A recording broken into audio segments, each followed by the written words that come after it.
bodes y aprender cosas sobre la glucosa y la diabetes. Gustavo estaba preparado para cambiar, pero la principal barrera que tenía era su vida social. Cuando salía a cenar, seguía el patrón del resto de comensales y comía muchos almidones y azúcares. Quería cambiar sus hábitos, pero le parecía difícil lidiar con el hecho de que sus amigos lo juzgaran. ¿Por qué te pides una ensalada?, le preguntaban. ¿Estás a dieta? Así que concibió una estratagema. Antes de ir a cenar, en casa, se preparaba un gran plato de brócoli asado y se lo comía con sal y salsa picante. Con el brócoli en el estómago ya estaba preparado para salir a cenar. Cuando llegaba al restaurante no se estaba muriendo de hambre, así que podía abstenerse de comer el pan que había en la mesa. Y de todas formas, el efecto de los almidones y azúcares que se comiera quedarían contenidos por el brócoli. Esto implicaba un menor pico de glucosa y menos secreción de insulina, lo que a su vez significaba que sufría una menor inflamación, dañaba menos las células y se acercaba menos a la diabetes tipo 2. Si no estás seguro de poder comer un entrante verde en un restaurante, tómatelo antes de salir. Gustavo se come un gran ramillete de brócoli en casa antes de quedar con sus amigos en el asador. 18 meses después de empezar su aventura con la glucosa, Gustavo ha perdido 40 kilos. En otros capítulos descubrirás otros trucos que implementó. Cuando hablamos por teléfono, me contó alegremente que se siente más joven que nunca. Ahora puede correr 8 kilómetros sin sentir ningún dolor, algo que nunca había podido hacer, pero que siempre había sido su sueño. Aparte de sus mejoras físicas, Gustavo también me explicó que se sentía más seguro y mejor informado que nunca. Me explicó que por fin ha entendido que las calorías no lo son todo. Truco 3. Deja de contar calorías. Si sigues el truco del capítulo anterior, empezarás a añadir calorías a tu comida en forma de entrantes verdes. Si tienes la esperanza de perder algunos kilos, puede que te preguntes, ¿en serio es una buena idea? Pero añadir calorías no me hará ganar más peso. La respuesta corta es no. La respuesta larga implica entender más acerca de los tipos de calorías que comemos y prenderle fuego a las cosas. Para calcular cuántas calorías hay, por ejemplo, en una rosquilla, esto es lo que se debería hacer: deshidratar la rosquilla y colocarla en un cubículo sumergido en un recipiente lleno de agua. Luego, prenderle fuego, sí, de verdad, y medir a qué temperatura se calienta el agua que hay alrededor. Luego, hay que multiplicar el cambio de temperatura por la cantidad de agua en el recipiente, la capacidad energética del agua, que es una caloría por gramo por grado, y se obtiene el número de calorías que tiene la rosquilla. Así que cuando decimos esta rosquilla y este yogur griego tienen el mismo número de calorías, lo que realmente estamos diciendo es que esta rosquilla y este yogur griego calientan el agua a la misma temperatura cuando los quemamos.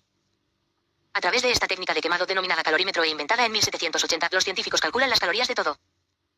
El carbón que tu abuelo echa al fuego contiene orgullosamente 7 millones de calorías por cada kilo porque se quema muy lentamente y libera mucho calor. Por su parte, un libro de 500 páginas no es la mejor elección si quieres calentar el agua, contiene solo media caloría porque un libro se vuelve cenizas muy rápidamente y en el proceso no se genera mucho calor. Para conocer las calorías de una rosquilla, medimos cuánto se calienta el agua de su alrededor cuando se quema. En cualquier caso, las calorías miden el calor que se genera, nada más. Juzgar un alimento por su contenido calórico es como juzgar un libro por el número de páginas. Sí que es verdad que el hecho de que un libro tenga 500 páginas puede darte información acerca del tiempo que tardarás en leerlo, unas 17 horas, pero es algo lamentablemente reduccionista. Si entras en una librería y le dices al dependiente que te quieres comprar un libro de 500 páginas, te mirará como si fueras un bicho raro y luego te pedirá que se lo aclares. Un libro de 500 páginas no será igual que otro que ocupe lo mismo, y con las calorías pasa lo mismo, una caloría no es igual que otra. 100 calorías de fructosa, 100 calorías de glucosa, 100 calorías de proteína y 100 calorías de grasa pueden desprender la misma cantidad de calor al quemar, pero tendrán efectos totalmente diferentes en el cuerpo. ¿Por qué? Porque son moléculas diferentes. Y aquí esta información en acción. En 2015, un equipo de investigadores de la Universidad de California en San Francisco demostró que podemos comer la misma cantidad de calorías, pero que si cambiamos las moléculas que comemos, podemos curar el cuerpo de enfermedades. Demostraron, por ejemplo, que las calorías de la fructosa son peores que las de la glucosa. Esto se debe a que, como has aprendido en la primera parte, la fructosa nos inflama el cuerpo, envejece las células y se convierte más en grasa que la glucosa. Este estudio analizó a adolescentes con obesidad. Se les pedía que sustituyeran las calorías de su dieta que contenían fructosa por calorías de glucosa. Sustituyeron los alimentos que contenían fructosa, como las rosquillas, por alimentos que contenían glucosa pero no fructosa, como los bagels. El número de calorías que ingerían no varió. ¿Qué pasó? Su estado de salud mejoró, presentando mejores índices de presión sanguínea y una ratio de triglicéridos HDL, un indicador clave para las cardiopatías, tal y como hemos aprendido en la segunda parte, más óptima. Empezaron a revertir el avance de su hígado graso y de la diabetes tipo 2. Y este cambio tan significativo en su estado de salud ocurrió en tan solo 9 días. Los resultados fueron concluyentes. 100 calorías de fructosa son peores para nosotros que 100 calorías de glucosa. Por eso siempre es mejor comer algo almidonado que algo dulce. Más detalles en el truco 9. Si tienes que picar, pica salado. Si el estudio hubiera eliminado la fructosa y la hubiera sustituido por proteínas, grasas y fibra, si los participantes hubieran sustituido las rosquillas por yogur griego y brócoli asado, por ejemplo, te puedes imaginar que los efectos que se hubieran obtenido habrían sido aún más positivos. Así que si alguna vez has oído decir que para estar más sano tienes que reducir la ingesta de calorías, ahora ya sabes que no es verdad. Puedes hacer mucho para curar tu cuerpo cambiando las moléculas que comes a la vez que mantienes las mismas calorías. Las mismas calorías, efectos distintos. Las calorías de la rosquilla que contienen fructosa se convierten principalmente en grasa, provocan inflamación en el cuerpo y envejecen las células. Las calorías del yogur sin fructosa, mucho menos. Y lo de perder peso depende solo de consumir menos calorías. Antes pensábamos que sí, pero este mito también se ha desmentido. Y en el estudio que acabo de mencionar tienes una pista. Muchos de los adolescentes del estudio empezaron a perder peso aunque estaban comiendo la misma cantidad de calorías que antes. Imposible. No, pero lo que está claro es que va en contra de todo lo que nos han dicho durante muchos años. De hecho, los estudios más recientes demuestran que las personas que se centran en aplanar sus curvas de glucosa pueden comer más calorías y perder más grasa con mayor facilidad que quienes comen menos calorías, pero no aplanan sus curvas de glucosa. 2. Deja que te lo repita. Las personas que siguen una dieta para aplanar las curvas de glucosa pueden perder más peso comiendo más calorías que quienes comen menos calorías, pero tienen picos en los niveles de glucosa. Por ejemplo, un estudio de 2017 de la Universidad de Michigan demostró que cuando los sujetos con sobrepeso se centraron en aplanar sus curvas de glucosa, incluso si ingerían más calorías que el otro grupo, perdieron más peso, 7,7 kilos versus 1,8 que los sujetos que comían menos calorías y no controlaban sus niveles de azúcar en sangre. 3. Tiene que ver con la insulina. Cuando disminuimos los niveles de glucosa, nuestros niveles de insulina también bajan. Una investigación de 2021 que examinó 60 estudios sobre la pérdida de peso demostró que la reducción de insulina es fundamental y que siempre precede a la pérdida de peso. 4. De hecho, parece que podemos ignorar las calorías por completo y aún así perder peso si simplemente nos centramos en aplanar las curvas de glucosa. 5. Recuerda que esto se tiene que hacer con un poco de sentido común. Si comes 10.000 calorías de mantequilla al día, tus niveles de glucosa serán constantes pero ganarás peso. Los comentarios que he recibido al respecto entre los miembros de la comunidad Glucose han sido bastante universales. Si vigilan no tener picos en los niveles de glucosa, pueden comer hasta sentirse saciados sin contar calorías y aún así perder peso. Esto es exactamente lo que hizo Marie y le cambió la vida. Te presento a Marie, que no puede dejar de picotear. Marie tiene 28 años, vive en Pittsburgh y trabaja en el departamento de operaciones en una empresa tecnológica. Durante casi una década, cada vez que salía de casa se llevaba una bolsa llena de tentempiés debajo del brazo. Era innegociable. Si no comía cada 90 minutos, se sentía temblorosa y en babia y tenía que sentarse. Su agenda estaba organizada en torno a ese requisito. Si un evento duraba más de 1 hora y media y sabía que no podría comer durante el evento, no iba. Hizo una excepción para el bautizo de su sobrina, pero se comió una barrita de cereales antes de entrar en la iglesia y corrió al coche al acabar para abrir una bolsa de patatas fritas. Todos conocemos a alguien, o quizás somos ese alguien que no se siente bien si no come a intervalos determinados. La gente que lo experimenta suele decir: tengo poco azúcar en sangre. Esto no tiene por qué ser correcto, pero lo que quizá no sepan es que este no es un problema con el que se nace. En la mayor parte de las ocasiones, su bajo nivel de azúcar en sangre está provocado por la insulina que se segrega después de comer un tentempié. Lo más preciso sería decir: mis niveles de glucosa están bajando. Normalmente, cuando la insulina acompaña a la glucosa a los almacenes después de un pico, la curva es moderada y tiene forma de campana, y la glucosa regresa con estabilidad al nivel en ayunas. Este es un ejemplo de cómo la insulina hace que los niveles de glucosa bajen a un nivel normal después de comer. Tras un pico, la glucosa vuelve al nivel basal. Sin embargo, a veces nuestro páncreas segrega demasiada insulina. Y como consecuencia se almacena demasiada glucosa. En vez de que los niveles de glucosa regresen a los niveles en ayunas, se desploman y se encuentran por debajo de lo normal durante un rato. Esto se llama hipoglucemia reactiva. Cuando nuestro nivel de glucosa se desploma y antes de que nuestro cuerpo lo remonte liberando un extra de glucosa a la sangre, notamos algunos efectos secundarios: hambre, antojos, temblores, mareo u hormigueo en las manos y los pies. Y así es como se sentía Marie muchas veces cada día. Este es un ejemplo de hipoglucemia reactiva y el hambre que produce. Después de un pico, los niveles de glucosa se desplomaron muy por debajo del nivel basal. La hipoglucemia reactiva es un problema común, especialmente en personas con otras dolencias relacionadas con la glucosa, como el SOP. 6. El grado en el que la experimentes puede variar mucho. Para las personas con diabetes, las oscilaciones de hipoglucemia reactiva tienden a ser más pronunciadas, y sus niveles de glucosa pueden ir tan lentos que pueden provocar el coma. 7. En el caso de las personas que no sufren diabetes, una simple bajada puede provocar hambre extrema, incluso si la última comida ha sido 2 horas antes. Y cuanto más profunda es la caída, más hambrientos estamos antes de la próxima comida. 8. Un análisis médico confirmó que Marie realmente tenía hipoglucemia reactiva. El análisis implica beberse un batido que contiene mucha glucosa y luego analizar los valores en sangre durante las 3 horas siguientes para detectar la caída de los niveles por debajo del nivel basal. Este diagnóstico se sumó a la larga lista de problemas de salud que había recibido Marie desde la adolescencia: hipotiroidismo, artritis psoriásica, predominio de estrógenos, infecciones por cándida, erupciones, psoriasis, intestino permeable, fatiga crónica, insomnio y ansiedad nocturna. En una ocasión, cuando fue a buscar el último medicamento que le habían recetado para la tiroides, su farmacéutico le dijo que esa era una de las dosis más altas que había compuesto, especialmente para una persona de 28 años. Aún así, Marie hacía todo cuanto podía para sentirse bien. Y como se sentía forzada a picotear a lo largo del día, se aseguraba de que sus tentempiés fueran saludables. En ese momento pensaba que saludable significaba principalmente alimentos vegetarianos que fueran bajos en calorías. Por lo general, Marie iba con cuidado con su ingesta calórica, nunca superaba la recomendación de 2.000 calorías diarias y también se forzaba a caminar 10.000 pasos cada mañana. Un día normal para ella era algo así: fruta y muesli justo al despertarse a las 5 de la mañana, se levantaba tan temprano porque tenía mucha hambre, yogur bajo en grasa a las 6 de la mañana, un paquete de cereales de 100 calorías a las 8, una tartaleta industrial a las 9:30, un rollito vegetariano a las 11, un bocadillo vegetariano para almorzar con agua de coco y un paquete de lazos salados de 100 calorías, luego un paquete de galletas de 100 calorías 90 minutos después. A las 4 de la tarde, cada día, se comía casi medio kilo de uvas, estos son unas 180 uvas, galletitas saladas 1 hora antes de cenar, mucho arroz y un poco de judías para cenar, y finalmente un poco de chocolate antes de acostarse. Estaba comiendo la cantidad correcta de calorías, pero tenía hambre constantemente. Sufría fatiga crónica y no podía reunir la energía necesaria para hacer nada más allá de las 12 del mediodía, cada día. Estaba tan cansada que se tomaba 10 tazas de café al día. Este gráfico representa la curva glucémica de alguien con un diagnóstico de hipoglucemia reactiva como el de Marie, muchos picos y bajadas por debajo de los niveles normales. Cuando a una persona le diagnostican hipoglucemia reactiva, se le suele decir que coma tentempiés cada pocas horas para asegurar que los niveles de glucosa no bajen demasiado. Pero esto solo empeora la situación. Esa persona come algo dulce o almidonado, lo cual dispara sus niveles de glucosa, hace que segregue insulina y que los niveles vuelvan a desplomarse. Y se vuelve a repetir el ciclo. Se encuentra en una infinita montaña rusa glucémica. La manera más efectiva de combatir la hipoglucemia reactiva, que, por cierto, es una dolencia totalmente reversible, es abordar el problema de raíz, un exceso de insulina. Y la solución ya la has adivinado, aplanar las curvas de glucosa del paciente. Generando unos picos más pequeños, el paciente segrega menos insulina y experimenta bajadas más pequeñas. El cuerpo aprende a no esperar tentempiés almidonados y dulces cada pocas horas y, al haber menos insulina en el cuerpo, empieza a quemar las reservas de grasa a modo de combustible. Es importante hacer la transición de tentempiés almidonados y dulces de una manera gradual porque se puede tardar días o incluso semanas hasta que el cuerpo se adapte. Esto es lo que Marie necesitaba hacer desesperadamente para sentirse mejor. Por suerte, mientras investigaba el significado de la glucemia y se adentraba en un agujero negro en internet, encontró mi cuenta de Instagram.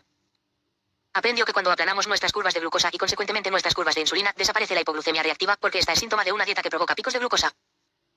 Así que Marie hizo algunos cambios. Su estrategia sería comer tanto como creyera necesario siempre que mantuviera constantes sus curvas de glucosa. Empezó a comerse los hidratos de carbono al final, añadió ensaladas a sus comidas e introdujo más proteínas, grasas y fibra en su dieta. Pasó de comer prácticamente siempre alimentos procesados a base de azúcares y almidones desprovistos de fibra a comer alimentos integrales con mucha fibra. Dejó de contar calorías, pero seguro que ingería más de las 2000 que solía tomar. Ahora, para desayunar, come avena con semillas de lino trituradas, semillas de cáñamo, frutos secos, proteína de guisante en polvo y también una salchicha. Para almorzar, se toma 2 huevos duros, palitos de zanahoria, apio, crema de cacahuete o aguacate, un batido de proteínas con colágeno en polvo, una cucharada sopera de semillas de chía, media cucharada sopera de aceite de coco y un puñado de verduras y al final medio plátano. Para merendar, se come un yogur griego, frutos del bosque y media barrita proteica. Finalmente, para cenar, pescado o pollo, carne salteada con aceite de aguacate y boniatos asados. Hablamos por teléfono y Marie me contó las buenas noticias. He podido estar 4 horas sin comer. Incluso puedo hacer ejercicio en ayunas. Esto me ha devuelto la vida. Este es el aspecto que tienen los niveles de glucosa de Marie ahora, pequeñas variaciones dentro de un margen saludable, sin hipoglucemias reactivas. Come más calorías que antes y se siente mucho mejor. Pronto, esa sensación de morirse de hambre cada pocas horas pasó a ser algo del pasado. Igual que su hipoglucemia reactiva. También cambiaron otras cosas. Los niveles de energía de Marie aumentaron al cabo de 1 o 2 semanas, hasta el punto de que pasó de tomarse 10 tazas de café al día a tomarse solo una. Le desaparecieron los brotes cutáneos, así como las erupciones y la psoriasis. También se desvanecieron los dolores de cabeza. El insomnio, los ataques de pánico y la artritis reumatoide se esfumaron. Sus niveles de estrógenos volvieron a la normalidad. Perdió unos 2,5 kilos. Las funciones de las tiroides también mejoraron. Cada 2 meses, su médico le ha ido haciendo análisis y le ha ido ajustando la medicación para que cada vez las dosis fueran más bajas. Su farmacéutico ya no se acuerda de sus recetas. Y lo mejor de todo. Ya no tiene que llevar tentempiés en el bolso. Ya no los necesita. Dicho así puede parecer algo fútil, pero para Marie ha sido un antes y un después. Así que recuerda, la salud y la pérdida de peso están más relacionadas con qué moléculas ingieres que con el número de calorías que te comes. ¿Y esto qué significa para nosotros? Significa que puedes añadir calorías a tu comida sin miedo, si estas te ayudan a domar los picos de glucosa de esa comida, por ejemplo, si las moléculas son fibra, grasa o proteína. Si añadimos una ensalada aliñada a una comida, las calorías que añadimos son beneficiosas porque nos ayudan a mantener los niveles de glucosa e insulina bajos, e incluso nos ayudan a que absorbamos menos calorías de lo que comemos después de la ensalada gracias a la malla que crea la fibra. En comparación, nos mantenemos saciados más tiempo, podemos quemar más grasa y ganamos menos peso. Cuando añadimos una ensalada, fibra y grasa de 200 calorías a una comida, estamos aportando calorías, pero estas ayudan a dominar los picos de glucosa y de insulina. Son calorías buenas. Dale la vuelta a este razonamiento. Si añadimos más glucosa o fructosa a una comida, se incrementan los picos, lo cual provoca un aumento de peso, más inflamaciones y menos sensación de saciedad. El hecho de que no todas las calorías sean iguales es algo que la industria alimentaria intenta esconder a toda costa. Se ocultan detrás de los recuentos de calorías porque desvían nuestra atención y evitan que analicemos lo que realmente hay en el interior de cada envoltorio, como las grandes cantidades de fructosa que, a diferencia de la glucosa, los músculos no pueden quemar como combustible y se convierte prácticamente toda en grasa después de la digestión. La próxima vez que vayas al súper, fíjate en las frases que aparecen en los paquetes de muchos productos para atraer la atención de los consumidores y entenderás lo que te digo. Los productores alimentarios siguen afirmando que todas las calorías son lo mismo porque la verdad es una amenaza para sus intereses. Es una artimaña muy sencilla. Cuando añadimos un refresco de 200 calorías a una comida, se intensifican los picos. De hecho, aumentan las concentraciones de los 3 pesos pesados, la glucosa, la fructosa y la insulina. Estas no son buenas calorías. Así es justo como Especial K se convirtió en un éxito de ventas y consiguió que los consumidores consideraran que esos eran los cereales básicos para perder peso. La caja anunciaba con orgullo solo 114 calorías. No le dábamos más vueltas y no sabíamos que aunque tenían relativamente pocas calorías, los Especial K contenían el doble de azúcar que otros cereales como los cornflakes. No sabíamos que esas 114 calorías de azúcar y almidón nos provocarían un pico de glucosa y un pico de insulina y, por supuesto, un mayor aumento de peso que si comiéramos 114 calorías procedentes, por ejemplo, de una tostada y unos huevos. No sabíamos que esas 114 calorías de Especial K para desayunar nos desencadenarían una montaña rusa de glucosa y harían que tuviéramos antojos todo el día. Pero ahora, gracias a los MCG y a científicos curiosos de los que pronto te contaré más, tenemos pruebas de que comer cereales para desayunar no es en absoluto una buena manera de empezar el día. Truco 4. Aplana la curva del desayuno. El campus de la Universidad de Stanford en California es la cuna de un equipo de científicos especializados en el monitoreo continuo de glucosa. En 2018 hicieron algo que hacen todos los grandes científicos, desafiaron conjeturas. En concreto, se dispusieron a analizar la creencia comúnmente aceptada de que, a menos de que padezcas diabetes, no deberías preocuparte por tus niveles de glucosa. En segundo lugar, y quizá esto era lo más controvertido, querían analizar una práctica que se había convertido en una norma cultural, comer cereales para desayunar pensando que era bueno para la salud. Reclutaron a 20 participantes, tanto hombres como mujeres. Ninguno de ellos habían recibido un diagnóstico de diabetes tipo 2, su glucosa en ayunas teniendo en cuenta las mediciones anuales de su médico oscilaba entre unos valores normales. Llegaron una mañana entre semana al laboratorio para participar en el experimento. Este consistía en comerse un bol de cereales con leche llevando un mcg. 1. Los resultados de este estudio fueron alarmantes. Un bol de cereales disparaba los niveles de glucosa de aquellos sujetos sanos hasta una zona de desregulación que se pensaba que solo podían alcanzar aquellas personas que padecían diabetes. 16 de los 20 participantes experimentaron un pico de glucosa por encima de los 140 miligramos por decilitro, el límite para la prediabetes, que alerta de problemas con la regulación de la glucosa, y algunos incluso superaron los 200 miligramos por decilitro en el intervalo de la diabetes tipo 2. Esto no significaba que los participantes fueran diabéticos, no lo eran. Pero sí que las personas sanas pueden experimentar picos tan altos como las personas que padecen diabetes y sufren los efectos perjudiciales que provocan estos picos. El descubrimiento fue revolucionario. El hecho de que un bol de cereales provoque picos tiene sentido a nivel empírico. Los cereales están hechos o bien de maíz refinado o bien de granos de trigo refinados, recalentados y luego aplastados o hinchados en diferentes formas. Es almidón puro, ni rastro de fibra. Y como el almidón no es lo más sabroso del mundo por sí solo, se añade azúcar de mesa sacarosa hecha de glucosa y fructosa al mejunje. En la mezcla se hallan vitaminas y minerales, pero el beneficio que tienen no compensa lo perjudiciales que son el resto de componentes. En definitiva, solo en Estados Unidos se venden cada año 2.700 millones de cajas de cereales.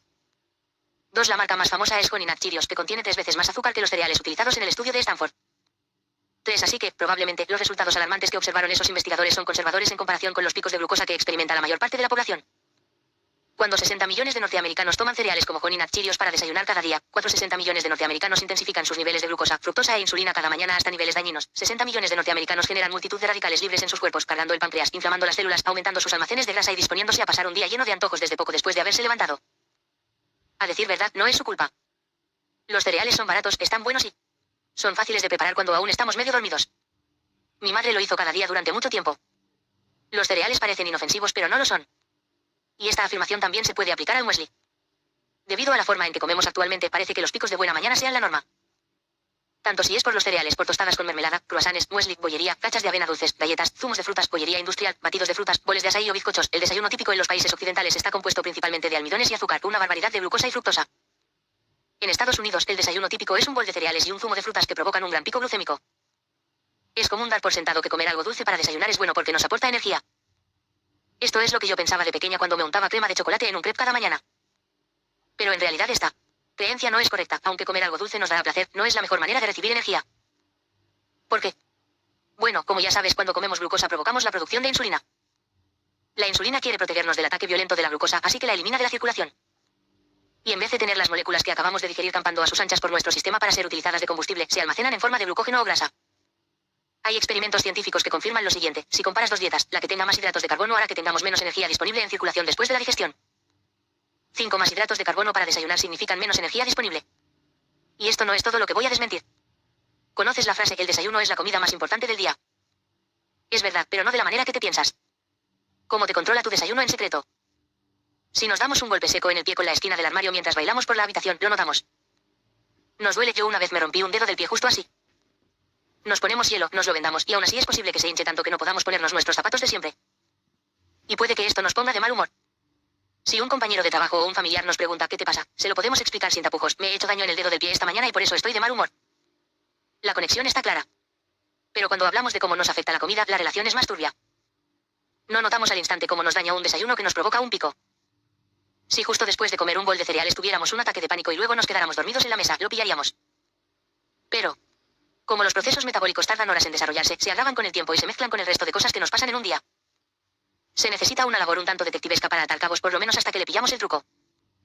Un desayuno que nos provoque un gran pico glucémico hará que tengamos hambre antes. 6. Encima, ese desayuno desregulará nuestros niveles de glucosa para lo que queda de día, así que el almuerzo y la cena también nos provocarán grandes picos. 7. Por eso, un desayuno que nos provoque un pico nos asegura una entrada sin retorno a la montaña rusa de la glucosa. Por el contrario, un desayuno que mantenga los niveles de glucosa constantes hará que nuestro almuerzo y nuestra cena sean más estables. 8.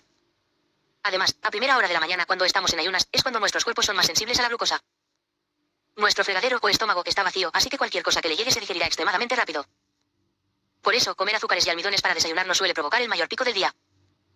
El desayuno es el peor momento del día para comer solo azúcar y almidones, y sin embargo es cuando la mayoría de nosotros comemos solo azúcar y almidones. Es mucho mejor consumir azúcar como postre después de una comida, y te lo contaré con detalle en el truco 6. Opta por postres antes que picar algo dulce. Pruébalo. Anota los ingredientes de tu desayuno más típico. ¿Cuáles son almidones? ¿Cuáles son azúcares? Solo comes azúcares y almidones. Para desayunar. Yo normalmente como azúcares, almidones, proteína, grasa o fibra. Zumo de naranja raíz cuadrada. Avena raíz cuadrada. Mantequilla raíz cuadrada. Hablando con personas que han cambiado su dieta para tener unos niveles de glucosa más estables, he aprendido que este truco del desayuno es crucial.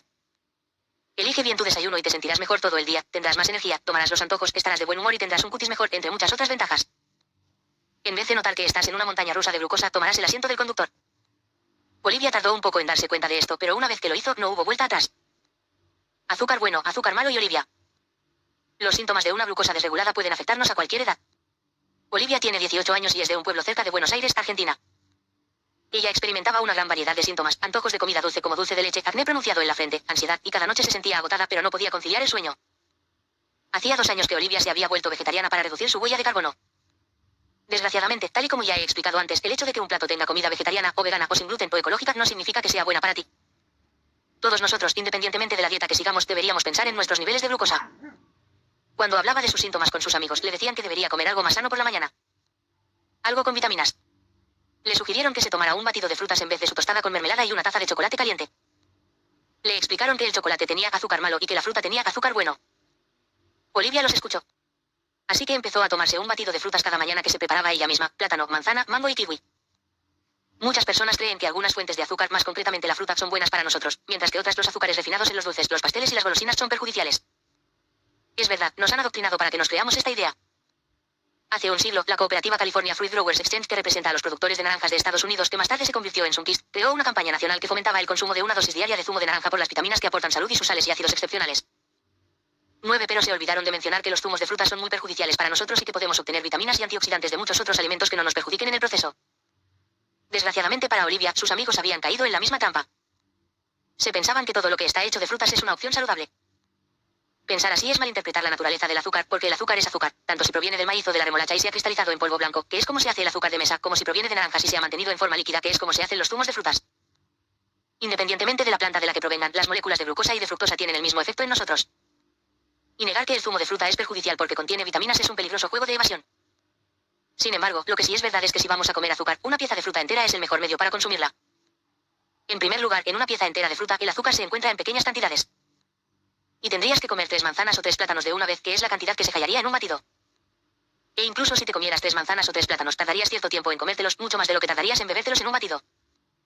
Así que la glucosa y la fructosa se digerirían mucho más lentamente. Se tarda más comiendo que bebiendo. En segundo lugar, en una pieza de fruta entera, el azúcar siempre va acompañado de fibra. Tal y como he explicado antes, la fibra reduce significativamente el pico que nos provoca el azúcar que ingerimos. Al triturar una pieza de fruta, pulverizamos la fibra en partículas diminutas que ya no pueden cumplir con sus deberes de protección. 10 Por si te lo estabas preguntando, esto no pasa cuando masticamos. Nuestra mandíbula es poderosa, pero no tan potente como las aspas metálicas de una batidora que gira 400 veces por segundo. Tan pronto eliminamos la fibra de la fruta, la trituramos, exprimimos, secamos y concentramos el azúcar. Este nos llega al sistema de forma rápida y contundente, lo cual nos provoca un pico. Cuanto más desnaturalizada esté una fruta, peor será para nosotros. Una manzana será mejor que un puré de manzana, que a su vez será mejor que un zumo de manzana. Básicamente, tan pronto como la fruta se exprime, se deshidrata, se confita, se enlata o se convierte en mermelada, deberías concebirla como un postre, del mismo modo que te plantearías comerte una porción de pastel. Un vaso grande de zumo de naranja, tanto si está exprimido al momento como si lo has comprado, con o sin pulpa, contiene 24 gramos de azúcar, 11 el equivalente al azúcar concentrado de 3 naranjas enteras, sin rastro de la fibra. 12 es la misma cantidad de azúcar que hay en una lata de Coca-Cola. 13 Con solo un vaso grande de zumo de naranja, alcanzas el límite de gramos de azúcar que deberías consumir en un día, según la Asociación Norteamericana del Corazón, que recomienda que las mujeres no sobrepasen los 25 gramos de azúcar diarios y los hombres los 36 gramos al día. 14. No me extraña que con su nuevo desayuno a Olivia no le mejoraran las cosas. Y sin embargo, seguía tomándose los batidos día tras día. ¿Cuál fue el resultado? Su acné empeoró, tenía menos energía, más ansiedad y aún más dificultad para conciliar el sueño por la noche. ¿Por qué sentía que estaba cada vez peor si ponía todo su empeño en hacer las cosas bien? Olivia encontró la cuenta de Instagram de Glucose Goddess. Se dio cuenta de que estaba experimentando los síntomas de los picos de glucosa y sintió un gran alivio al descubrir que lo que pensaba que era una decisión inteligente, el batido de frutas, en realidad no lo era. ¿Qué hizo? Se pasó a lo salado. Pásate a lo salado. Lo mejor que puedes hacer para aplanar tus curvas de glucosa es comer un desayuno salado. De hecho, la mayoría de los países tienen una opción salada. En Japón, una ensalada. En Turquía, carne, verduras y queso. En Escocia, pescado ahumado. Y en Estados Unidos, tortillas. Este truco tiene tanto poder que si te pasas a lo salado para desayunar, podrás comer dulce en otro momento del día con menos efectos secundarios. Y en los próximos trucos te voy a enseñar cómo hacerlo. Sí, los zumos de frutas tienen vitaminas, pero justificar su consumo por ello es como incentivar el consumo de alcohol porque el vino tiene antioxidantes. Créate tu desayuno salado. Un desayuno ideal para mantener unos niveles de glucosa estables contiene una buena cantidad de proteínas, fibra, grasas y, opcionalmente, almidón y fruta. Lo ideal es dejar estos últimos para el final del desayuno. La mayoría de nosotros pensamos que desayunar un batido de frutas es más saludable que tomar una taza de chocolate caliente. En realidad, cuando procesamos las frutas, estas no son mejores que el chocolate. Los batidos se pueden hacer bien si incluyen otros ingredientes aparte de fruta. Hablaremos más sobre esto en la receta del batido ideal dentro de unas páginas. Si vas a desayunar a una cafetería, pídete una tostada con aguacate, una tortilla o un bocadillo de jamón y queso, pero no un croissant de chocolate o una tostada con mermelada. Asegúrate de que tu desayuno contiene proteínas. No, esto no significa que tengas que engullir 10 huevos crudos cada mañana. Puedes encontrar proteínas en el yogur griego, en el tofu, en la carne, en el embutido, en el pescado, en el queso crema, en los frutos secos, en la crema de frutos secos, en las semillas y sí, en los huevos revueltos, fritos, pochés o pasados por agua o tomar directamente proteína en polvo. Para que un desayuno sea saludable, simplemente pásate a lo salado. Dos desayunos con la misma cantidad de calorías tienen efectos drásticamente diferentes en los niveles de glucosa y consecuentemente en la insulina. El gráfico superior muestra cómo un desayuno con almidón y azúcar provoca un aumento de peso y de la inflamación y que se vuelva a tener hambre poco después. Un desayuno con almidón y grasa gráfico inferior no tiene ninguno de estos efectos secundarios. Añádele grasa. Haz los huevos revueltos con mantequilla o aceite de oliva, añade rodajas de aguacate, 5 almendras, semillas de chía o de lino al yogur griego. Por cierto, no te comas el yogur sin grasas, hará que no te sientas saciado, ya te explicaré por qué más adelante. Pásate al yogur con un 5% de grasa o al yogur griego. Tienes puntos extra por incluir fibra. Puede ser todo un desafío conseguir fibra por la mañana porque implica comer verduras para desayunar. No te voy a culpar si no te va el rollo. Pero si puedes, inténtalo. A mí me encanta añadir espinacas a los huevos revueltos o esconderlos debajo de los trozos de aguacate en una tostada. Realmente, te servirá cualquier vegetal, desde las espinacas hasta los tomates, los calabacines, las alcachofas, el chucrut o la lechuga o incluso setas o lentejas. Para aportar sabor, añade almidón o fruta entera opcional. Puede ser avena tostada, arroz, patatas o cualquier fruta entera, la mejor opción son los frutos del bosque. Olivia decidió poner a prueba lo del desayuno salado. Lo primero que hizo al día siguiente fue comprar huevos. Para encontrar ideas de qué poner en el plato, aparte de los huevos, pensó en sus ingredientes preferidos para almorzar y desayunar, y el resultado fue un plato delicioso, una tortilla con aguacate, semillas de girasol, aceite de oliva y una pizca de sal de mar. No tardó en notar la diferencia en su cuerpo, se sentía más ligera, menos hinchada, más saludable y llena de energía. No solo era su cuerpo. Su cerebro también salió beneficiado. Pasó a ser aún más habilidosa en sus estudios, está cursando segundo de diseño y a sacar mejores notas. La comunidad científica ha intentado medir el impacto que tienen diferentes desayunos en nuestro rendimiento en exámenes cognitivos. Y la respuesta a si el azúcar hace que el cerebro funcione mejor es que no. Una investigación que examinó 38 estudios no pudo sacar conclusiones definitivas, pero afirmó que, en cualquier caso, un desayuno con una curva más estable podría mejorar el rendimiento cognitivo. Se crea con la primera comida del día, influye en el resto del día. Si no experimentas un pico, llegarás a la tarde con seguridad y una energía estable, tal y como aprendió a hacer Olivia. Si experimentas un gran pico, desencadenarás antojos, hambre y menos energía hasta la noche. Y estas reacciones en cadena se agravan día tras día. Así que si quieres mejorar solo un aspecto de tus hábitos alimentarios diarios, tómate un desayuno con unos niveles de glucosa saludables para maximizar el impacto. Notarás los efectos de inmediato. La tradición que afirma que el desayuno debería ser dulce es totalmente errónea. Elabora un desayuno a base de proteínas, grasas y fibra para estar saciado y tener una energía constante. En serio, es uno de los cambios más prácticos que puedes hacer. Planifícalo.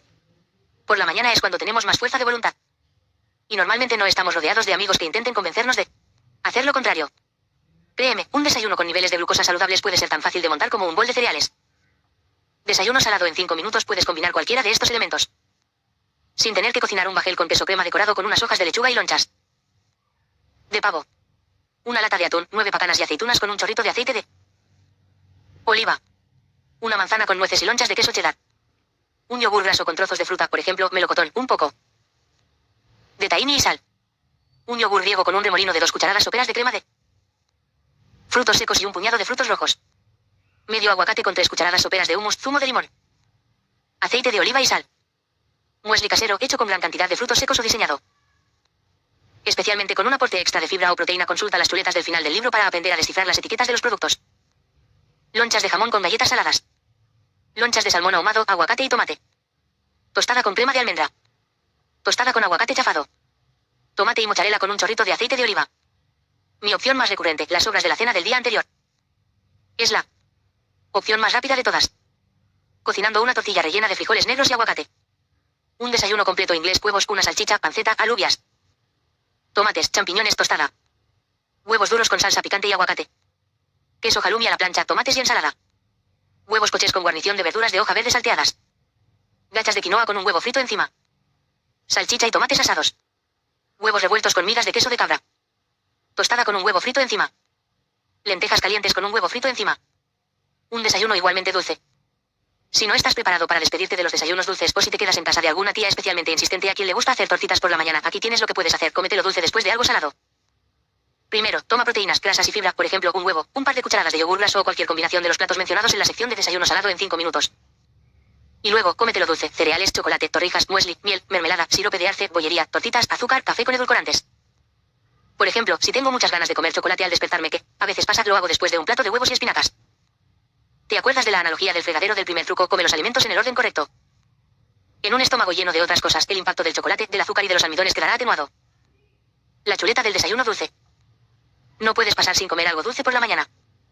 Aquí tienes algunas maneras de comerlo, pero reduciendo el pico que te provocaría. Avena. Si te gustan los desayunos con avena que contiene almidones, tómala con crema de frutos secos, proteína en polvo, yogur, semillas y frutos rojos. Evita añadir azúcar moreno, sirope de arce, miel, frutas tropicales o fruta deshidratada. También puedes probar a sustituirla por pudín de chía. Deja en remojo las semillas de chía con leche de coco sin endulzar toda la noche y añádele una cucharada de manteca de coco. Bol de açaí. El bol de açaí, producto tradicional brasileño que actualmente se come en todo el mundo, consiste básicamente en un batido denso de estos frutos del bosque con muesli, fruta y otros ingredientes. Suena bien, porque está hecho a base de frutas, pero ahora ya sabes que este factor no hace que algo sea saludable. Si lo examinas más detenidamente, te darás cuenta de que está totalmente compuesto de azúcares y almidones. Así que te propongo que apliques las mismas pautas que con la avena. Si te planteas cómo son el agave y la miel en comparación con los edulcorantes bajos en calorías, lo trataremos en el truco 5. Consume el tipo de azúcar que quieras, son todos iguales. BATIDOS. Si quieres disfrutar de un batido para desayunar, simplemente incorpora proteínas, grasas y fibra. Empieza tu batido con proteína en polvo, luego añade una combinación de aceite de semillas de lino, aceite de coco, aguacate, semillas y frutos secos y un puñado de espinacas. Finalmente, pon un poco de azúcar para aportar sabor, idealmente frutos del bosque, ya que endulzan, pero son considerablemente más ricos en fibra que otras frutas. Mi receta de batido más habitual consiste en 2 cucharadas de proteína en polvo, 1 cucharada de aceite de semillas de lino, 1/4 de aguacate, 1 cucharada de crema de almendra crujiente, 1/4 de plátano, 170 gramos de frutos rojos congelados y un poco de leche de almendras sin edulcorantes. Una regla de oro para los batidos: no pongas más fruta de la que serías capaz de comer entera en una comida. Cuantas más proteínas, grasas y fibra y menos fruta contenga tu batido, mejor será para tus niveles de glucosa. Cereales y muesli. Algunos cereales son mejores que otros para los niveles de glucosa. Busca aquellos que indiquen un alto contenido en fibra y un bajo contenido en azúcar. En las chuletas que se incluyen al final del libro te explicaré cómo descifrar las etiquetas nutricionales para elegir los mejores cereales posibles. Luego, cómetelos con yogur griego con un 5% de materia grasa en vez de con leche, porque así aportas grasa a la mezcla. Decóralo con frutos secos, semillas de cáñamo o semillas de chía para incluir proteínas en el combo. Si necesitas endulzarlo, hazlo con frutos del bosque, no con azúcar. Puede que el muesli parezca más saludable, pero normalmente contiene tanto azúcar como los cereales. Si te encanta, busca muesli que tenga poco azúcar y muchos frutos secos y semillas, o incluso mejor, hazte tu propio muesli. Para los adictos a los cereales, puedes seguir comiéndotelos por la mañana mientras no sean el centro de tu desayuno. Aquí tienes una idea: tómalos al final, después de haber comido algo que tenga proteínas. Fruta. Las mejores opciones para mantener los niveles de glucosa estables son los frutos del bosque, los cítricos y las manzanas pequeñas, porque son las frutas que contienen más fibra y menos azúcar. Las peores opciones por sus grandes cantidades de azúcar son los mangos, la piña y otras frutas tropicales. Asegúrate de que comes algo antes de la fruta. Café. Cuidado con los cafés endulzados y ten presente que los capuchinos son mejores para tus niveles de glucosa que los mocas, que contienen chocolate y azúcar. Si te gustan los cafés endulzados, prueba de mezclar el café con leche entera o nata, no temas la grasa y espolvorea cacao en polvo por encima. Las bebidas vegetales que no tienen lactosa, como la leche de almendras o de otros frutos secos, también van bien, pero la leche de avena tiende a provocar grandes picos porque contiene más hidratos de carbono que otras bebidas vegetales y está hecha de cereales, no de frutos secos. Si añades azúcar al café, asegúrate de que comes algo de antemano que no te provoque un pico de glucosa, incluso si es solo una loncha de queso. Y si te preguntas si algunos edulcorantes son mejores que otros, sigue leyendo. ¿Qué pasa si no desayuno? No pasa nada. Aplícate el mismo cuento más tarde, sea cuando sea tu primera comida del día, que sea salada, y así triunfarás.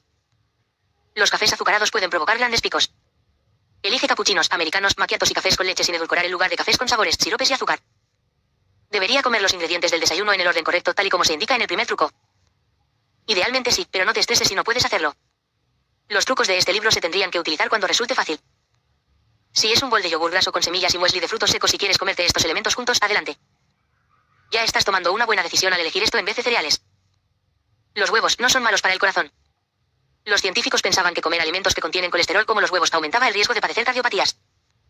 Ahora sabemos que no es verdad, tal y como hemos aprendido en la segunda parte, el verdadero villano es el azúcar. Los estudios demuestran que cuando los enfermos de diabetes sustituyen las gachas por huevos para desayunar y mantienen constante la cantidad de calorías, reducen la inflamación y el riesgo de sufrir cardiopatías. 16. Pruébalo. Tómate el desayuno como si fuera un almuerzo y elígelo salado. ¿Qué pasa? ¿Cómo te sientes? RECAPITULEMOS. Comer cereales por la mañana se ha convertido en un hábito para muchos de nosotros, pero tal y como has aprendido en estas páginas, un desayuno dulce es el billete de entrada a la montaña rusa de la glucosa. Desayunar salado te ayudará a dominar el hambre, a hacer desaparecer los antojos, a tener un chute de energía, a agudizar la claridad mental y a mucho más durante las 12 horas que vendrán a continuación. Tomar cereales para desayunar es solo uno de los mitos que he venido a desmontar. El próximo tiene que ver con añadir azúcar, miel y edulcorantes a la comida y a la bebida, y sobre la suposición errónea acerca de cuál de ellos es más saludable. Truco 5. Consume el tipo de azúcar que quieras, son todos iguales. ¿Conoces la famosa frase de Romeo y Julieta, eso que llamamos rosa, lo mismo perfumaría con otra designación? Bueno, pues se podría decir lo mismo del azúcar. El azúcar con cualquier otro nombre tiene el mismo impacto en el cuerpo. La miel es más saludable que el azúcar. Tal y como has aprendido en el truco 3, deja de contar calorías cuando tenemos que entender lo que un alimento en concreto le hace al cuerpo. Lo que importa son las moléculas, no las calorías. Y hay otra cosa que tampoco importa, el nombre del alimento. Esto sorprende a muchos, pero a nivel molecular, no hay ninguna diferencia entre el azúcar de mesa y la miel. Y no hay ninguna diferencia entre el azúcar de mesa y el sirope de agave. De hecho, no hay ninguna diferencia entre el azúcar de mesa y cualquiera de los siguientes productos: sirope de agave, azúcar moreno, azúcar glass, azúcar de coco, azúcar en polvo, azúcar de demerara, zumo de caña evaporado, miel, azúcar mascabado, sirope de alce, melaza, azúcar de palma, azúcar de palmira, azúcar turbinado sin procesar. Todos están hechos de moléculas de glucosa y fructosa. Simplemente, vienen envasados de formas distintas con distintos nombres y tienen precios distintos. La miel empieza siendo el néctar de las plantas, pero contiene glucosa y fructosa igual que el azúcar de mesa. El azúcar moreno que suena saludable, ¿verdad? Está hecho exactamente de lo mismo que el azúcar blanco, pero está teñido, sí, teñido con melaza, un derivado del proceso de elaboración del azúcar para que parezca más saludable. El azúcar mascabado es aún más oscuro que el azúcar moreno porque tiene aún más melaza. El azúcar glass y el azúcar en polvo son azúcares de mesa molidos. El demerara, el turbinado sin procesar y el de caña tienen un color dorado porque los decoloran menos durante el proceso de refinamiento. El azúcar de coco proviene de este fruto en vez de proceder de la caña de azúcar o de la remolacha.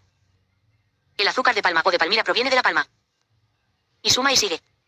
Y la desinformación está desenfrenada. Por ejemplo, Filipinas, gran productor de azúcar de coco, publicó unos datos que afirmaban que este tipo de azúcar era más saludable que el azúcar normal. 1. Y más tarde se demostró que esta información no era correcta.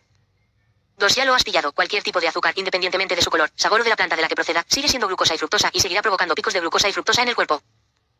El azúcar natural es mejor. Somos muchos los que hemos oído decir que la miel y el agave contienen azúcares naturales y que alimentos como el mango deshidratado contienen azúcares naturales porque provienen de la fruta. Es, natural pensar que estas opciones son mejores para nosotros que el azúcar de mesa. Pero aquí te dejo algo para que reflexiones. Todo el azúcar, incluso el de mesa, es natural porque siempre proviene de una planta como la remolacha azucarera. Pero esto no hace que sea diferente. No existe azúcar bueno o malo, todo tipo de azúcar es lo mismo, sin importar de qué planta provenga. Lo que importa son las moléculas, en el momento en el que llegan al intestino delgado, son solo glucosa y fructosa. Tu cuerpo no procesa el azúcar de forma diferente si viene de la remolacha azucarera, de una planta de agave o de un mango. Tan pronto como se adultera una fruta y se procesa y se le extrae la fibra, se convierte en azúcar como cualquier otro azúcar. Muchos creen que el azúcar moreno es mejor que el azúcar blanco. Realmente, no hay ninguna diferencia. Es verdad que la fruta deshidratada contiene aún un poco de fibra. Pero como se le extrae toda el agua, comemos muchas, pero que muchas más piezas de fruta deshidratada de las que tomaríamos si fuera fruta sin deshidratar. Así que consumimos mucho más azúcar, mucho más rápido de lo que había previsto la naturaleza, y el resultado es que nos provoca grandes picos de glucosa y fructosa.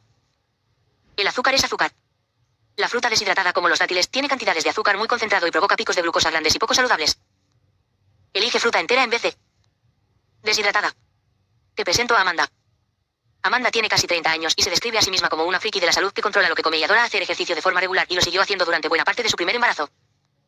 Por eso le sorprendió que le diagnosticaran diabetes gestacional.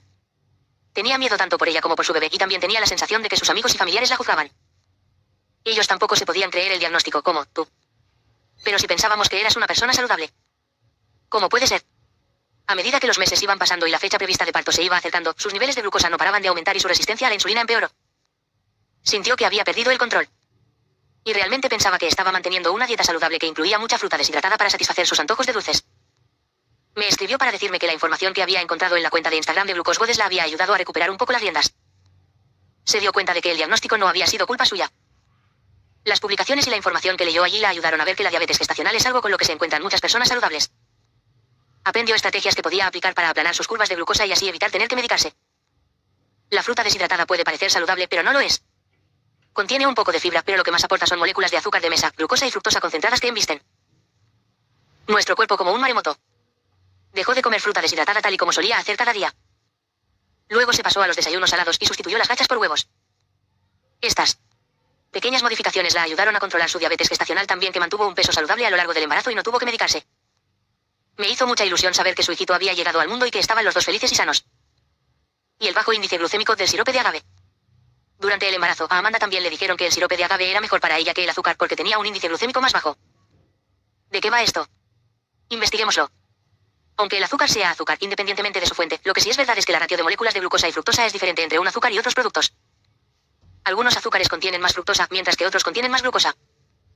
Por ejemplo, el sirope de agave se recomienda a veces a las personas que padecen diabetes, así como a las mujeres diagnosticadas con diabetes gestacional porque tiene un índice glucémico más bajo que el azúcar de mesa. Esto es verdad, efectivamente provoca un pico de glucosa menor. Fructosa acaba siendo peor para nuestra salud que el azúcar de mesa. No te creas el bombo que le dan.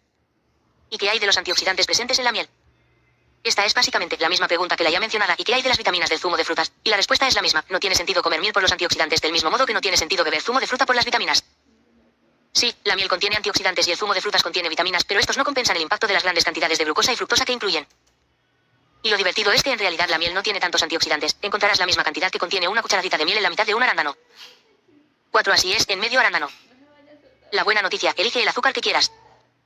No necesitamos comer azúcar para vivir. Recuerda que nuestro cuerpo no necesita fructosa, solo glucosa y, si no la ingerimos, la puede fabricar en nuestro interior y no necesitamos azúcar para tener energía, ya que, en realidad, el azúcar disminuye nuestros niveles de energía. Como todos los azúcares se comen por placer, independientemente de su origen, elige el que más te guste y disfrútalo con moderación. Si el sabor de la miel te gusta más que el del azúcar de mesa, adelante. Si prefieres hacer pasteles con azúcar moreno, también está bien. Siempre que puedas, elige fruta para tu chute dulce. Cuando queremos algo dulce, lo mejor que podemos hacer es comer una fruta entera. Recuerda que esta es la manera que la naturaleza concibió para que consumiéramos glucosa y fructosa en pequeñas cantidades, no demasiado concentrado y combinándolo con fibra. Añade trozos de manzana en tus gachas en vez de azúcar de mesa y frutos del bosque en el yogur en vez de miel. Otros elementos brillantes que puedes añadir tanto a las gachas como al yogur son la canela, el cacao en polvo, las pepitas de cacao, el coco en tira sin endulzar o la crema de frutos secos sin endulzar. Ya sé que suena raro, pero la crema de frutos secos sabe dulce de por sí y es una combinación fantástica para comer de postre. Un yogur griego con un 5% de materia grasa con arándanos es igual de dulce que un yogur 0% de materia grasa con miel, pero mucho mejor para tu curva glucémica. Edulcorantes artificiales. Hasta ahora hemos hablado de los azúcares naturales. ¿Qué pasa con los edulcorantes artificiales? Algunos edulcorantes artificiales nos provocan picos en los niveles de insulina, lo que significa que educan a nuestro cuerpo para que almacene grasa y fomentan el aumento de peso. Por ejemplo, los estudios demuestran que cuando se pasa de beber refrescos light a beber agua, sin alterar la cantidad de calorías ingeridas, se pierde más peso. En uno de los estudios, 1 kilo en 6 meses. 5. El Red Bull sin azúcar contiene aspartamo. El aspartamo puede crear un pico de insulina, aunque la ciencia aún no tiene una respuesta definitiva. El aspartamo podría explicar la bajada en los niveles de glucosa después de beberlo. Una subida de insulina provoca una bajada de glucosa. Además, estudios preliminares apuntan a que el sabor de los edulcorantes puede aumentar nuestras ansias de comer dulces del mismo modo que lo hace el azúcar. 6. La teoría también sugiere que entonces sería más probable que satisficiéramos esos antojos porque los edulcorantes tienen menos calorías, así que podríamos pensar que no pasa nada por comer otra galleta. 7. Los edulcorantes artificiales también pueden cambiar la composición de nuestras bacterias intestinales, lo cual podría tener consecuencias negativas. 8. Los mejores edulcorantes que no provocan efectos secundarios en los niveles de glucosa e insulina son alulosa, fruto del monje. Stevia. Busca extracto puro de stevia porque algunas otras formas de stevia están mezcladas con rellenos que provocan picos de glucosa. Eritritol. Hay algunos edulcorantes artificiales que te aconsejaría que evitaras porque se sabe que aumentan los niveles de insulina o de glucosa, especialmente cuando se combinan con alimentos 9 o pueden provocar otros problemas de salud. Estos son aspartamo. Maltitol se convierte en glucosa cuando se digiere. Sucralosa. Xilitol. Acesulfamo de potasio. Los edulcorantes no son un sustituto perfecto para el azúcar. Hay muchas personas a las que no les gusta su sabor y otras a quienes incluso les provocan dolores de cabeza o de estómago. Y, sinceramente, no saben igual de bien que el azúcar. El fruto del monje está bien en un batido para desayunar, pero a veces cuando haces pasteles, por ejemplo, simplemente necesitas echarle azúcar de verdad. Desde mi punto de vista, lo mejor que puedes hacer es utilizar edulcorantes para ir desenganchándote de la necesidad de endulzarlo todo. Porque la dulzura es adictiva. Y los refrescos light. Que quede clara una cosa, si no hay más remedio, es mejor beber un refresco endulzado artificialmente que un refresco normal. Pero el refresco light no es lo mismo que el agua. Contiene edulcorantes artificiales que pueden derivar en alguno de los resultados dañinos que he descrito hace un momento. El misterio de la adicción. Es fácil sentir que se es adicto a comer cosas dulces. Yo una vez también me sentí adicta a los dulces. Esa sensación no es culpa tuya. Recuerda que el dulzor activa el centro de adicción de nuestro cerebro. Cuanto más dulce comas, más dulce querrás comer. Hay un par de cosas que puedes hacer para desengancharte lentamente del sabor. Sustituye esa cucharadita de azúcar en el café por alulosa y luego ve reduciendo la cantidad con el tiempo. La próxima vez que quieras comerte unas chuches, prueba con una manzana. O cuando tengas un antojo, obsérvalo y respira profundamente. Normalmente se pasa al cabo de 20 minutos, te lo digo por experiencia. Pero si sigues atascado con tu antojo, intenta comer otra cosa. Normalmente te bastará con algo que tenga grasa, como el queso. A mí también me gusta tomarme infusiones que son dulces de por sí, como las de canela o de regaliz. Siempre me ayudan. Y si aún así sigues queriendo comerte esa cosa tan dulce, tómatela sin remordimientos, es lo mejor que puedes hacer. RECAPITULEMOS. Es muy improbable que nos libremos por completo del azúcar en nuestra dieta. Y estoy aquí para decirte que no pasa nada.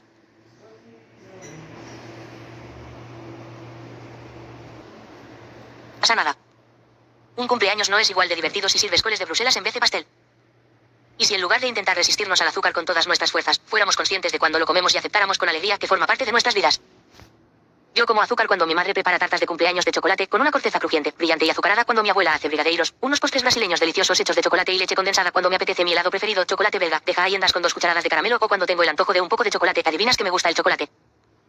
El resto del tiempo, si quiero algo dulce, como frutos del bosque, fruto del monje, crema de almendra o pepitas de cacao. A menudo me preguntan, yo suelo tomar leche con miel antes de acostarme. ¿Está bien, o es malo que coma tortitas con sirope de arce? Y yo respondo, cómetelo si realmente te encanta y te merece la pena el pico de glucosa que te provoca. No pasa nada por tomar azúcar con moderación. También deberíamos evitar hacer promesas imposibles de cumplir. Yo solía decirme cosas como, a partir de mañana no volveré a comer pastelitos nunca más. O esta es la última chocolatina que compro. Pero cuando nos prohibimos ciertos alimentos en un intento de forzar un cambio de estilo de vida, no funciona. Porque luego llega el momento en el que ya no aguantamos más y vaciamos la caja de galletas. Con frecuencia pensamos que si no podemos hacer algo a la perfección, como mantenernos fieles a una dieta, no deberíamos hacerlo. Esta idea no podría estar más alejada de la verdad. La clave está en dar lo mejor de uno mismo. Cuando empieces a sentirte mejor, tus antojos se desvanecerán y te sorprenderás a ti mismo con la facilidad con la que reducirás la ingesta de azúcar. En el capítulo anterior te prometí que si no tomabas azúcar en el desayuno, te enseñaría a disfrutarlo en otro momento del día. Los 3 siguientes trucos te explican cómo, para que puedas hacerlo y aún así mantener tus curvas de glucosa estables. Esto significa que puedes comer lo que te apasiona sin ganar tanto peso, sin aumentar tus arrugas, añadir placa a tus arterias o cualquiera de las consecuencias que tienen los altos niveles de glucosa a corto o largo plazo. Suena como un cuento de hadas, pero es ciencia. Truco 6. Opta por postres antes que picar algo dulce. Después de una comida, tendemos a pasar rápidamente a la siguiente actividad del día, lavar los platos, volver al trabajo o seguir con el día. Pero cuando acabamos de comer, nuestros órganos justo se ponen manos a la obra y siguen trabajando una media de 4 horas después de que hayamos tragado el último bocado. Este momento tan ajetreado es la poscomida o estado postprandial. ¿Qué pasa en el estado postprandial? El estado postprandial es el periodo del día en el que hay un mayor cambio hormonal e inflamatorio. 2. Para digerir, ordenar y almacenar las moléculas de la comida que acabamos de ingerir. La sangre se lanza a nuestro sistema digestivo, las hormonas nos suben por las nubes, algunos sistemas quedan en suspenso, incluido el sistema inmune 3, mientras que otros se activan como el almacenamiento de grasa. Aumentan los niveles de insulina, de estrés oxidativo y de inflamación. 4. Cuanto más pronunciado sea un pico de glucosa o fructosa después de una comida, más exigente será el estado postprandial con nuestro cuerpo, porque tendrá que gestionar más radicales libres, más glicación y más segregación de insulina. El estado postprandial es normal, pero a la vez requiere un esfuerzo de tu cuerpo. Procesar una comida puede implicar un mayor o menor esfuerzo dependiendo de la cantidad de glucosa y fructosa que acabemos de consumir. Solemos pasarnos unas 20 horas al día en estado postprandial porque, de media, hacemos 3 comidas al día, un pequeño tentempié por la mañana y una merienda. 5. Esto, antes, solía ser diferente. Hasta los años 80, la gente no picaba con tanta frecuencia entre comidas, así que se pasaban solo entre 8 y 12 horas en estado postprandial. 6. Picar entre comidas es una invención de los años 90, igual que los vaqueros de tiro bajo, tal vez deberíamos darle un par de vueltas a la cuestión. Cuando nuestro cuerpo no está en estado postprandial, todo es un poco más fácil. Nuestros órganos se ponen a limpiar, sustituyen las células dañadas por otras nuevas y despejan nuestros sistemas. 7. Por ejemplo, la sensación de gorgoteo que notamos en el intestino delgado cuando hace unas horas que no comemos es que nuestro tracto digestivo vacío está limpiando las paredes intestinales. 8. Cuando nuestro cuerpo no está en estado postprandial, nuestros niveles de insulina bajan y podemos volver a quemar grasa en vez de acumularla. Puede que hayas oído alguna vez que en la era prehistórica podíamos pasarnos mucho tiempo sin comer si era necesario. Esto se debe a que podíamos hacer la transición fácilmente entre utilizar la glucosa como combustible de nuestra última comida a utilizar grasa como combustible de nuestro almacén de grasa. Esta habilidad de pasar de una cosa a la otra, tal y como hemos mencionado antes, se llama flexibilidad metabólica. Es una de las medidas más esenciales de un metabolismo sano. La misma piña, un pico distinto. Si se consume de postre tras una comida que contenga grasa, fibra y proteínas, la piña creará un pico más pequeño.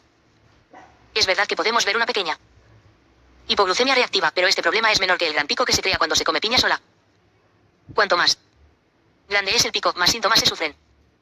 ¿Te acuerdas de Marie, que solía salir de casa con el bolso lleno de tentempiés? Ella era un claro ejemplo de una flexibilidad metabólica reducida. Tenía que comer cada 90 minutos porque sus células habían llegado a depender de la glucosa como combustible cada pocas horas. Cuando Marie cambió su forma de comer, reeducó sus células para que utilizaran la grasa como combustible. Y luego podía pasarse horas sin ingerir nada. María aumentó su flexibilidad metabólica. Para aumentar tu flexibilidad metabólica, haz comidas más abundantes y sustanciosas para que no tengas que picar cada hora o cada 2 horas. Esto va en contra de la creencia popular que dice que es mejor hacer 6 comidas pequeñas al día que 2 o 3 grandes, pero los estudios lo corroboran. Un equipo de científicos en la República Checa lo estudió en 2014 con personas que sufrían diabetes tipo 2. Acordaron un límite de calorías diarias e hicieron que un grupo de participantes consumieran esas calorías en 2 grandes comidas y que el otro grupo las repartiera en 6 comidas pequeñas. El grupo que solo comía 2 veces al día no solo perdió más peso, 3,6 kilos versus 2,2 kilos en 3 meses, sino que experimentó mejoras en los indicadores fundamentales de su salud en general. La glucosa en ayunas menguó, la grasa del hígado disminuyó, la resistencia a la insulina se redujo y las células del páncreas se volvieron más saludables. 9 las mismas calorías, efectos distintos, y esto nos devuelve a uno de mis temas favoritos: las calorías no lo son todo. Otra forma de mejorar tu salud metabólica es mediante los llamados ayunos intermitentes, en los que estás en ayunas durante 6, 9, 12 o 16 horas seguidas o reduces la ingesta de calorías durante un par de días a la semana. Pero este capítulo no va de esto. Este capítulo va de los datos publicados en el estudio más reciente acerca de los picos de glucosa. Si quieres comer algo dulce, es mejor que te lo comas de postre en vez de como tentempié en mitad del día con el estómago vacío. Para entender el porqué es esencial comprender el estado postprandial. Porque los postres son el caballo ganador. Cuando nos abstenemos de picotear, hacemos que nuestro sistema permanezca más tiempo en un estado postprandial. Esto implica que haya tiempo para hacer la limpieza que he descrito antes. Y si consumimos algo dulce al final de una comida, disminuimos el pico de glucosa que provocaría por sí solo, porque, si recuerdas el truco 1, comer azúcares y almidones al final, después de otros alimentos en vez de ingerirlos al principio o en solitario, hace que vayan más lentos del fregadero a la tubería. Así que si te quieres comer algo dulce, tanto si es una pieza de fruta como un batido, una barrita de chocolate o una galleta, hazlo después de una comida. Pruébalo. Si sientes la necesidad de consumir algo dulce entre comidas, resérvalo en la nevera o en otra parte y disfrútalo como postre. Después de una comida. Te presento a GHADER. Gadeer es traductora, vive en Kuwait y es madre de 3 hijos. Padece SOP desde que le llegó la primera regla a los 13 años. Ha sufrido todos los síntomas desde el acné hasta los cambios de humor y el aumento de peso. Ha tenido varios abortos naturales. Hace unos años, a los 31, le diagnosticaron resistencia a la insulina y dejó de tener la menstruación. Lo esencial es reducir las fluctuaciones de glucosa. Un batido de frutas con el estómago vacío crea un pico de unos 50 miligramos por decilitro después de una comida. La variabilidad general que provoca es menor. Su médico la animó a hacer un cambio en su estilo de vida, comer mejor y hacer más ejercicio. Pero no sabía por dónde empezar. Era una recomendación muy vaga y ella la recibió con muy poco entusiasmo. Gadeer no sabía qué tenía que hacer ni creía que lo que hiciera pudiera controlar el problema, hasta que se topó con la cuenta de Instagram de Glucose Goddess. Entonces todo cobró sentido. Había una relación entre la resistencia a la insulina y el SOP. Ambos tienen la misma causa, niveles de glucosa desregulados. Esta información le cambió la vida. Además, le entusiasmó saber que podía abordar sus síntomas sin tener que empezar otra dieta. Tenía la sensación de haber seguido cientos de ellas y estaba hasta la coronilla. No quería volver a hacer dieta nunca más. Así que puso a prueba algunos de estos trucos. Empezó a comer los alimentos en el orden correcto. Sustituyó el zumo de frutas por té y el azúcar por el fruto del monje. No dejó de tomar chocolate y golosinas que le encantan, pero ahora se los come de postre en vez de como tentempié. Y hace 3 comidas al día en vez de comer 3 veces y picar otras tantas. En 3 meses le volvió la menstruación. También ha experimentado otros cambios. Su nivel medio de glucosa solía estar en 162 miligramos por decilitro y ahora es de 90. Ha perdido más de 9 kilos y se ha librado de la mayoría de los síntomas del SOP y de la resistencia a la insulina. Nota que también le ha cambiado el humor y tiene más paciencia con sus hijos. Nunca en mi vida me había sentido así. Estoy muy bien. Ahora mi cuerpo es mi amigo. Los cambios fueron tan drásticos que su médico se quedó fascinado. ¿Qué has hecho?, le preguntó. Y le explicó todo lo que había aprendido. Debería intentar comer solo 1 o 2 veces al día. No tienes que ir tan lejos. Hay personas a las que les va muy bien esta fórmula de ayunos intermitentes, mientras que para otras es algo muy difícil de seguir. Los estudios demuestran que los beneficios son más pronunciados en el caso de los hombres 10 y que para las mujeres en edad reproductiva, ayunar durante demasiado tiempo y con demasiada frecuencia puede provocar alteraciones hormonales y otros tipos de estrés biológico. 11 Prueba a comer 3 veces al día, a ver cómo te sientes. ¿Y qué pasa con los picoteos nocturnos? Si sueles comer algo dulce unas pocas horas después de cenar, una alternativa mejor sería que te lo tomaras de postre en cuanto hayas acabado la cena. Si para ti es inevitable picar algo por la noche, sigue leyendo para descubrir otros trucos que te ayudarán. ¿Cómo puedo saber si soy metabólicamente flexible? Si puedes pasar tranquilamente 5 horas entre comidas sin experimentar mareo, temblores o mal humor provocado por el hambre, es probable que seas metabólicamente flexible. RECAPITULEMOS. El mejor momento para consumir algo dulce es después de una comida con grasas, proteínas y fibra. Cuando tomas azúcar con el estómago vacío, arrojas tu sistema al ruedo postprandial para que cabalgue un gran pico de glucosa y fructosa. Pero si no puedes evitar comer azúcar con el estómago vacío, por ejemplo, te invitan a última hora a una fiesta de cumpleaños, alguien ha traído pastel al trabajo, has quedado con la persona que te gusta para comer helado, no te preocupes que aquí estoy yo para ayudarte. Sigue leyendo para descubrir otro truco muy chulo. Truco 7. Toma vinagre antes de comer. ¿Quieres echarle un chorrito de vinagre a tu brownie? Me lo imaginaba. No te preocupes que esto no es lo que estoy a punto de proponerte. Te sugiero que te prepares una bebida con vinagre y que le dé unos sorbos antes de comerte tu próximo dulce, tanto si es de postre como si te lo vas a comer sin más compañía. La receta es sencilla y el impacto que tiene es contundente. Beber un gran vaso de agua con una cucharada sopera de vinagre unos minutos antes de comer algo dulce aplana los subsiguientes picos de glucosa e insulina. Con ello se contienen los antojos, se doma el hambre y se quema más grasa. Además, este truco es muy barato. Una botella de 1 litro de vinagre cuesta menos de 50 céntimos en cualquier tienda y contiene más de 60 raciones de una cucharada sopera. No hay de qué. El vinagre es un líquido de sabor agrio hecho con la fermentación del alcohol, gracias a una bacteria común que lo convierte en ácido acético. Estas bacterias están siempre presentes en nuestro mundo, incluso en el aire que respiramos. Si dejas una copa de vino encima de la mesa y te vas de vacaciones, cuando vuelvas al cabo de pocas semanas se habrá convertido en vinagre. Las variedades más comunes de vinagre incluyen el vinagre de arroz, de vino blanco, de vino tinto, de jerez, balsámico. Sin embargo, entre todos los vinagres hay uno que es el más popular para este truco, el vinagre de sidra de manzana o, simplemente, de manzana. El motivo es que la mayoría de las personas opinan que sabe mejor que otros cuando se diluye en un vaso grande de agua. Pero todos los vinagres tienen el mismo efecto en nuestra glucosa, así que elige el que tú quieras. Ten en cuenta que el zumo de limón no tiene el mismo efecto porque contiene ácido cítrico, no ácido acético. Te presento a Amanaz. El vinagre se ha promocionado como remedio para la salud durante siglos. En el siglo XVIII incluso se recetaba a los pacientes con diabetes en forma de té. En Irán se consume muchas veces al día en varias bebidas a base de agua y se lo toman personas de todas las edades. En mi familia llevamos generaciones bebiendo vinagre de sidra de manzana, explica Amanaz, un miembro de la comunidad Glucose Goddess desde Teherán. Mi abuela produce su propio vinagre y lo distribuye entre todos los miembros de la familia. Nosotros lo bebemos porque forma parte de nuestra cultura y siempre nos han dicho que es bueno para nosotros. Pero hasta que no encontré esta cuenta, no tenía ni idea del motivo concreto por el que era bueno que lo tomáramos. Aquí tienes la receta de la abuela de Amanaz, por si ahora también te apetece entrar en el mundo de la fermentación. ¿Cómo hacer vinagre de manzana? Elige manzanas dulces, límpialas y tritúralas. Pon el resultado en barriles. Cubre los barriles y deja que repose de 10 a 12 meses. Los barriles deberían estar en un lugar cálido. La luz del sol va muy bien. No pasa nada porque haya insectos, son una señal de buen vinagre. Así que no entres en pánico, solo te están ayudando. Cuando esté listo debes colar muy bien el líquido 2 veces utilizando una malla de tela con agujeros muy pequeños. Aunque la gente lleva siglos bebiendo vinagre, no ha sido hasta hace poco cuando los científicos han sido capaces de entender los mecanismos que se esconden detrás de sus beneficios para la salud. En la última década, un par de docenas de equipos de investigación de todo el mundo han medido los efectos del vinagre en nuestro organismo. La mayoría de los estudios se desarrollaron de la siguiente manera: juntaban un grupo de entre 30 y unos cientos de participantes. Pedían a la mitad del grupo que se tomara un vaso grande de agua con 1 o 2 cucharadas soperas de vinagre antes de comer durante 3 meses y al otro grupo le dieron un placebo, algo que sabía parecido al vinagre, pero que no lo era. Les controlaron el peso, los marcadores en sangre y la composición corporal. Se aseguraron de que ambos grupos mantenían una dieta y un ritmo de ejercicio idénticos, se relajaron, comieron palomitas y observaron. Lo que descubrieron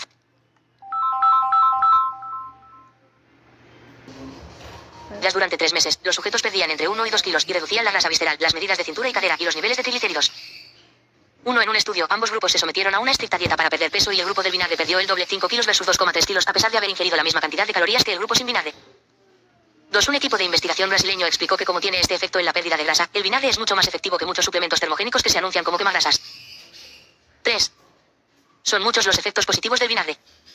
Tanto para las personas que no sufren diabetes como para aquellas con resistencia a la insulina o diagnosticadas con diabetes tipo 1 o tipo 2 que con solo una cucharada al día pueden reducir de forma significativa sus niveles de glucosa. 4. Los efectos también se pueden observar en mujeres con SOP, en un estudio a pequeña escala que desde luego se tiene que replicar para poder verificarlo. 4 de 7 mujeres recuperaron la menstruación después de 40 días tomándose una bebida con vinagre de manzana al día.